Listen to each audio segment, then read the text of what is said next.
So this final lecture looks at the last two major crusade endeavors, and sort of looks at also some of the changes that are happening in the Latin East, and then addresses why these are, in fact, the last two major crusade endeavors. So as we discussed in the previous lecture, some of the numbering here gets a little murky, and scholars disagree, but for our purposes, the 7th and the 8th Crusades are the two crusades led by Louis IX, the King of France.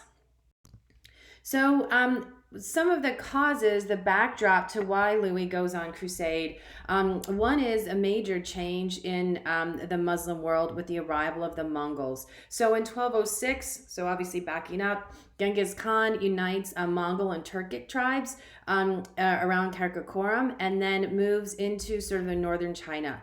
And then from there begins gradually to expand westward. And then after his death, his successors will continue that western expansion. The Mongols are a militaristic culture, and contemporary stories of them express sort of astonishment by their endurance, but also sort of their military strategy.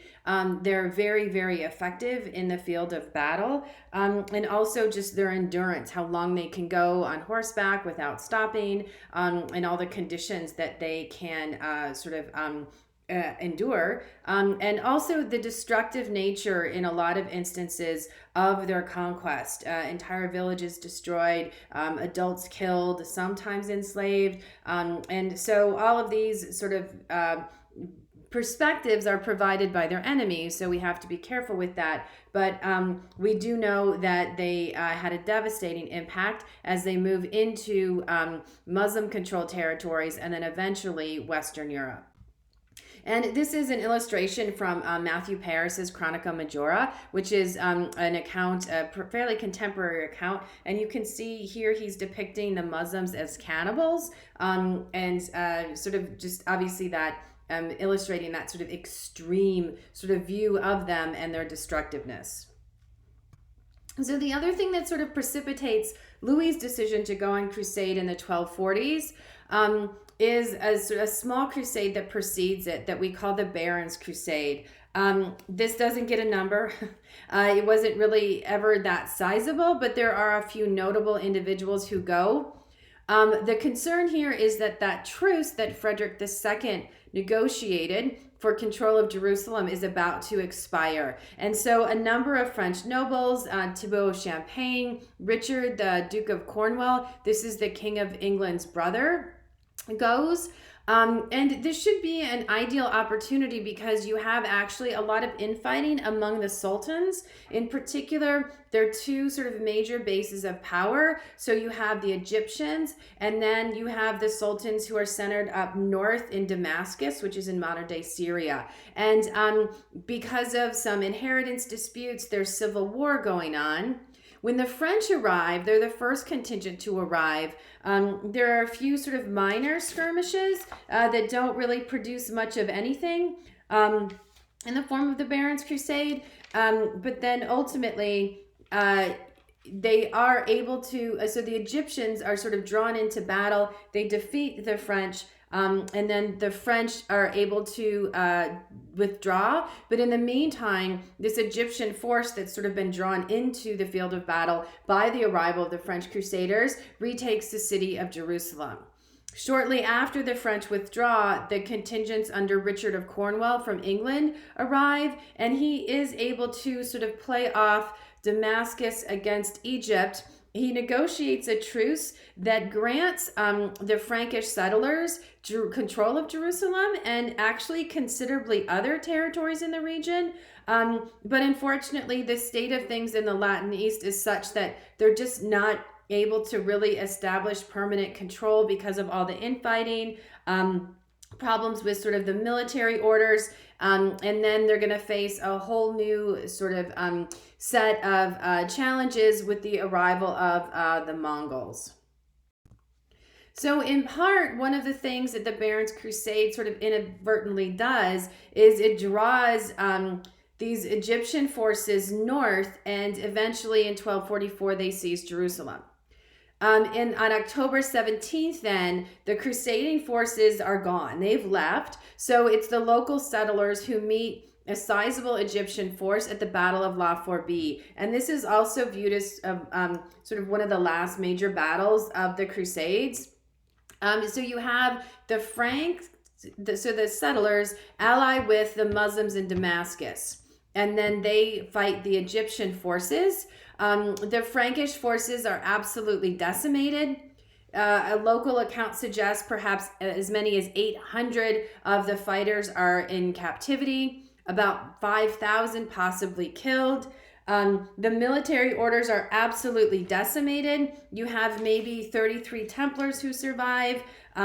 Something like 23 Hospitallers survive. So Fourbe, which is illustrated here, and you can see sort of they illustrated the brutality in terms of sort of the bodies and the person sort of requesting mercy, is absolutely devastating to the local Frankish forces on the ground.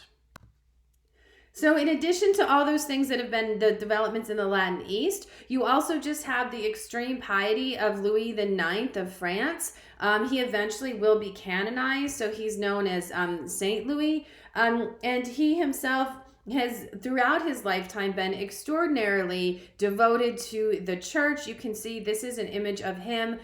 One of the things in France, the sort of practices associated with divine kingship was sort of washing the feet of beggars. It's called the King's Touch, and it was known as having sort of healing properties. Louis was very much invested in these sort of religious and spiritual elements of his kingship, and so he becomes the ideal crusader king. So in 1248, then, they depart. This is after 4 years of extensive preparations. So he takes the cross along with his 3 brothers and his wife, Margaret. He has the full support of the church here, who is very much invested in providing funds. So the church actually declares a tax on the clergy. 1/10 of all the church's income, which is sizable, is going to go towards funding Louis' crusade. In thinking sort of in advance, he uses this money, so this papal tax, as well as he levies his own tax. He buys provisions, and then he has the provisions sort of sent to the island of Cyprus. So the expectation then that everyone will converge on Cyprus. You want to make sure there's enough food to feed this army. And according to local contemporary accounts, this is actually the largest crusade ever. And so this is a sizable force. It is very well provisioned. It is very well organized, in part because you just have the one leader. You can have more cohesive sort of organization and planning. His intention then is to follow what's become sort of the pattern. He's going to go to Egypt first and then use that as a base of operations to attack Palestine. Excuse me. And this is another sort of illustration from the Crusading Bible of Louis IX. And you can see him with his brothers there departing. So they're sailing from France to Cyprus. So in August of 1248, he and many of his men arrive in Cyprus. They're going to spend the winter there because the conditions are not favorable for them to sort of sail across to Egypt at this time. In May of 1249, then, they depart for Egypt. Their contemporary reports say that they have as many as 1,800 vessels carrying all the men and all the provisions and obviously sort of all the baggage train.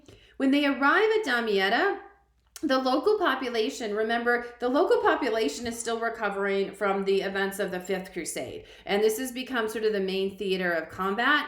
So there's a lot of fear. And so the local Egyptians appeal to the Sultan, who's several miles away inland in Cairo. And he happens to be ill at the time, so he does not respond.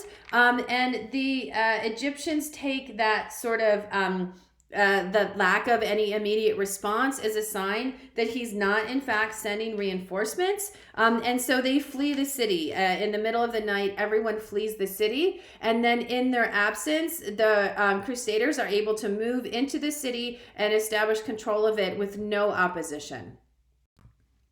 So this very auspicious beginning to Louis's crusade, you can see he now has control of Damietta without really having to raise a finger. But there's delay, and so they remain in Damietta for the summer, initially sort of occupied with dividing the spoils, all the sort of wealth that was left behind by the Egyptians who fled. But pretty soon they begin to sort of consume all the provisions they brought with them, as well as everything that they found in Damietta. The indecision seems to be there are two different factions within sort of Louis' council. Should they march on Alexandria or should they march on Cairo? The Crusaders before them attempted to march on Cairo. That did not end well. However, that is sort of where sort of the political capital of Egypt is. And so they feel like if they can conquer Cairo, then they can eliminate any sort of opposition from the Muslims so that then they can sort of turn their attention towards Jerusalem. It also seems as if Louis is waiting for one of his brothers to arrive who hasn't gotten there yet. And it's really his other brother. So a lot of the barons say, let's go to Alexandria, but it's his brother Robert, who happens to be the king of Sicily, who probably has his own political agenda, and he counsels a march on Cairo, and that's exactly what they do. But just like the Crusaders before them, they get stuck at Montserrat. The march is in very hot weather, and the camp has been running through provisions very quickly. When they get to sort of the outpost at Montserrat, they found that the Egyptian relief force has arrived from Cairo, and they are horribly outnumbered.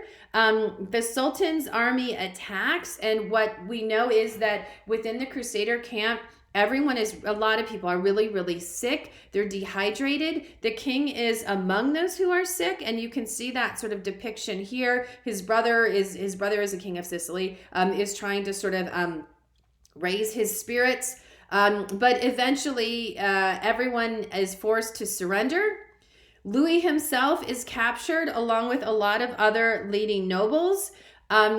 Those who are not sick are held prisoners for ransom, but we know that those who are sick and in a weakened state are all sort of killed on the spot. We also know that Louis's wife Marguerite is back at Damietta. She is like 9 months pregnant, so she did not accompany the Crusader army when it marched towards Cairo. She is able to finally pay the Italians to ferry her to safety.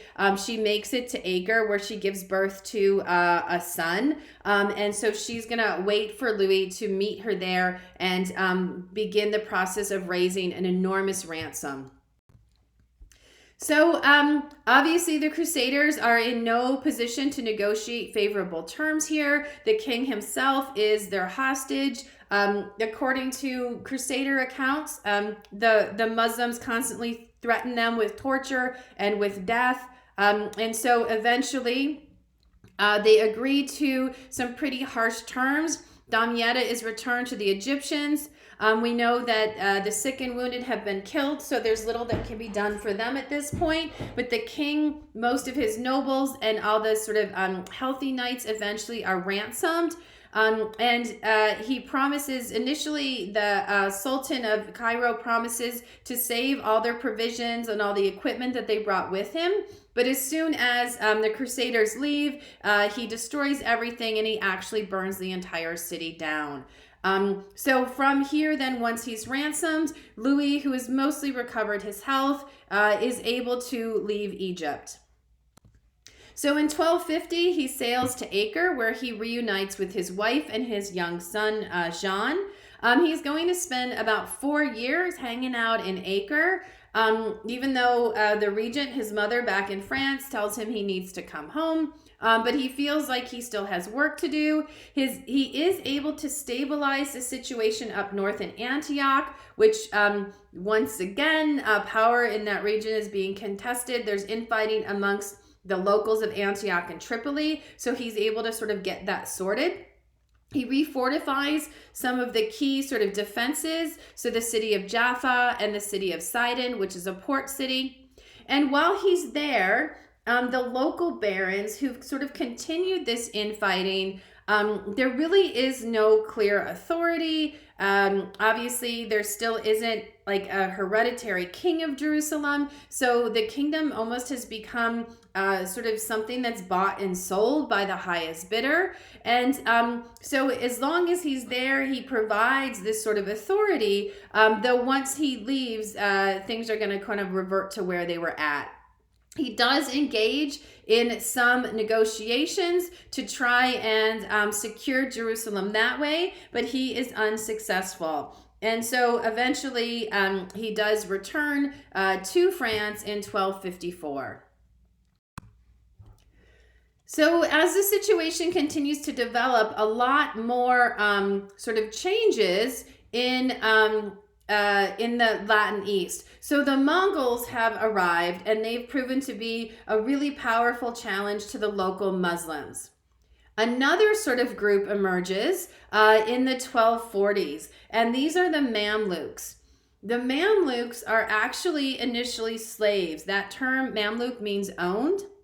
These are slaves, mostly Turks and some Kurds, who the Mongols would capture, sort of boys when they're in their early teens, 12, 13. They would capture and enslave them, and then they would raise them as fierce warriors. And they would enter the army accordingly. And you can see from this local source sort of a Mamluk training with a lance. They become sort of central to the Muslim army, especially the Muslim army based in Egypt. And so the person who sort of emerges as their leader is Baybars. Baybars was actually the general leading the Muslim forces at the Battle of La Fourbi. So a proven military commander, a brilliant strategist, and in 1249, he sort of unites some of the other Mamluk soldiers, and they're able to overthrow the Muslim sultan in Cairo. And then he leads an army up north, and he defeats a Mongol army. So the Mamluks have become sort of a new power in this region. They're going to continue to control things in Egypt and Jerusalem for the next 100 years or so, and really institute sort of this Muslim renaissance. Many of them, although they don't start off as Muslim, have converted. Baybars in particular is quite devout. He's a very devoted Sunni Muslim. He builds mosques, he builds madrasas, schools, he encourages industry and trade. And so this is a real sort of period of cultural advancement in this region. He also is a great military strategist. In 1268, he attacks and conquers Tripoli, Jaffa, and the final blow is managing to conquer the city of Antioch, which was sort of one of the last outposts of the Crusader states. And as Antioch falls, then this sort of prompts another call in the West for a crusade. So in response to that, Louis IX, once again, agrees to go on crusade. In part, he realizes the failures of his previous attempts. He wants redemption. He is 53. He is not in the best health. There is some concern about his ability, the viability of this plan. But along with 3 of his sons, he takes the cross in 1268. He has the full support of the papacy once again. His barons initially are very opposed to this. They think this is a really bad plan. But eventually he stays resolute, and he's able to sort of convince them that this is in France's best interest. And so he plans a 1270 departure. He is going to leave France at that time, and then once again sort of follow the same route to Cyprus. The other person who's sort of responding to papal pressure is Prince Edward of England. It's Edward's father, King Henry, who the Pope really puts the most pressure on, but Henry's health is not good, and so his son Edward agrees to go along as well. He's going to sort of join up with the French forces a little bit later. So in July of 1270, Louis gives the order to sail from Cyprus to Tunisia in North Africa instead of going right to Damietta. And this sort of perplexes a lot of individuals who aren't quite sure why this was the destination. It seems to align with some political ambitions of his brother Charles, who is king of Sicily. Who wants to establish control of part of North Africa, but it's still a very sort of surprising move. They camp in the old city of Carthage, the ruins of the city of Carthage. And there isn't, the Mongols don't attack them immediately, in part because disease sweeps through the whole area. And so Mongols and Crusaders alike are battling a lot of different diseases. Among them seems to be typhoid, which there is no response from the medieval medical community for typhoid. And eventually it takes a number of lives, including Louis himself, who dies on August 25th. Also his young son, John, who was born on the last crusade, is with him, and he dies of typhus as well. And you can see from this image, Louis on his deathbed. So with the death of Louis, things sort of collapse. One of his eldest son, who's going to succeed him as king, takes his body along with those of some of the other royal family who've died back to France for burial. And then the Crusaders manage to sort of extricate themselves from North Africa. Shortly after that, Edward of England arrives. He eventually makes his way to Acre and is able to negotiate a truce with Baybars to secure at least some control of Acre and some of the areas around there. More than anything, he just, fortress after fortress, including Crac de Chevalier, has fallen to the Mamluk forces under Baybars, and so he's able to at least secure the stability of Acre. And then shortly after, in September 1272, he returns to England. His father is very, very ill, and so he needs to sort of tend to affairs there. This is a Mamluk illustration, and you can see sort of depicting sort of all of the different arts and this sort of Renaissance under Mamluk control, particularly under Baybars. So we know that Edward of England is the last prince from Western Europe to set foot in the Holy Land in the Latin East. After that, there are a few very small-scale attempts to sort of return and recover Jerusalem that really don't amount to much of anything.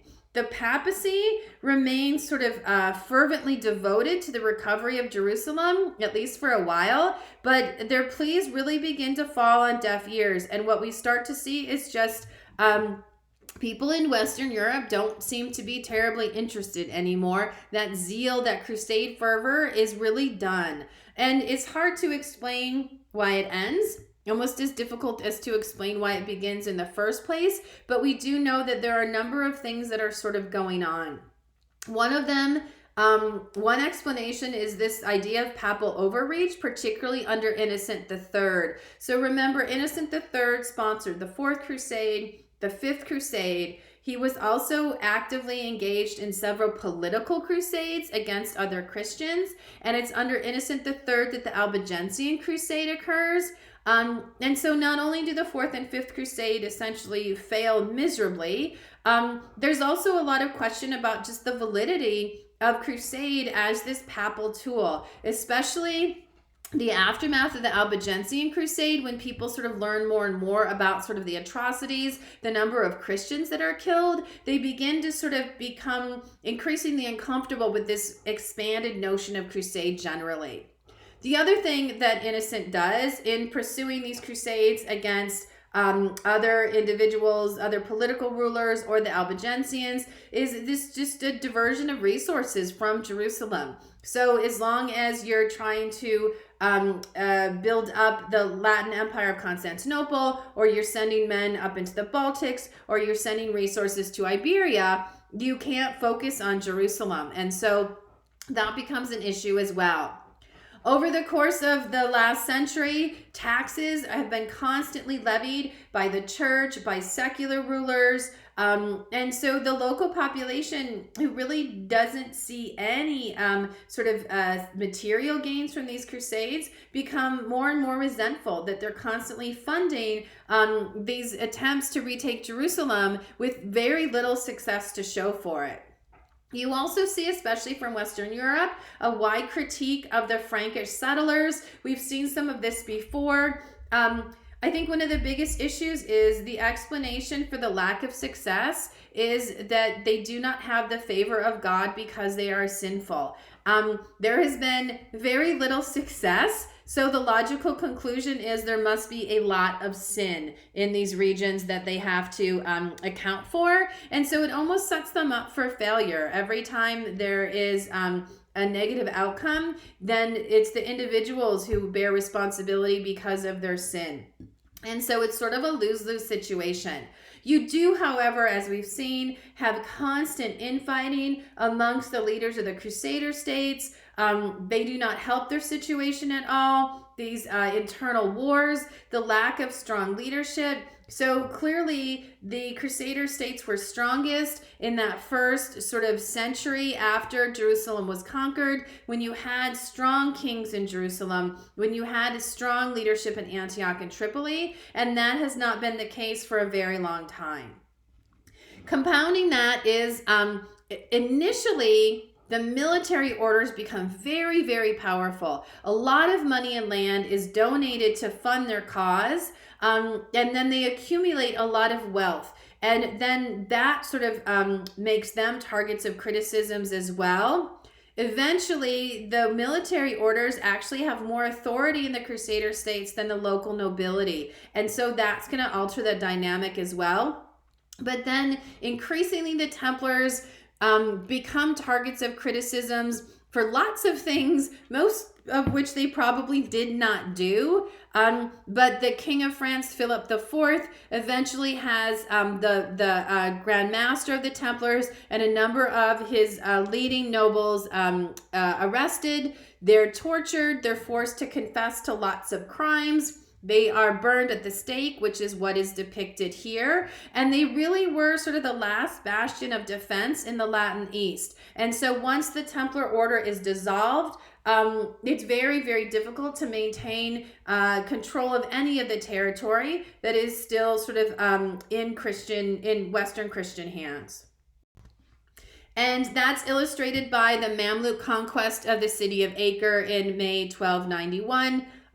The accounts of the fall of Acre are pretty horrific, and it's kind of seen as retribution for what the Christians did 100 years before. When they conquered the city, they promised to allow everybody who was in the city who wanted to leave without being harmed. That was not the case. Many of them were killed. And so we know that the local population, the majority of them were killed or enslaved, and the city itself is reduced to sort of a place of destruction that's going to be very hard for anyone to ever rebuild again. So there is no longer a Western European presence in and around Jerusalem for the next 600 years or so. It's going to remain in Muslim hands under various different occupants until 1917. And following World War I, when the Ottoman Turks are defeated, General Allenby leads the British forces into the city of Jerusalem.